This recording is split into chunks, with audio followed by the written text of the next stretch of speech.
বাংলাদেশের বিভিন্ন অঞ্চল থেকে আগত ইসলামী আন্দোলনের নেতৃবৃন্দ, কর্মীবৃন্দ এবং বিশেষ করে আমার এলাকা ফেনী থেকে আগত ইসলামী আন্দোলনের নেতৃবৃন্দ, কর্মীবৃন্দ, মঞ্চে উপবিষ্ট জাতীয় নেতৃবৃন্দ, আমি একটা কথা আজকের সমাবেশে একটু আপনাদের থেকে জানতে চাই।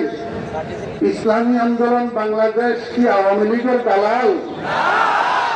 কি বলেন আপনারা? আওয়ামী লীগকে এদেশ থেকে বিতাড়িত করার জন্য বৈষম্য বিরোধী ছাত্র আন্দোলনের সাথে ঐকমত্য পোষণ করে ৪৪ ধারা ভঙ্গ করে মিছিল নিয়ে বের হয়েছেন আমাদের প্রাণপ্রিয় নেতা সৈয়দ মোহাম্মদ ফয়জুল করিম জামাত সরকার। কিন্তু আমরা ইতিমধ্যে দেখতে পাইতেছি ফেসবুকের মধ্যে এক বেয়াদব তার আইডি থাকে, প্রতি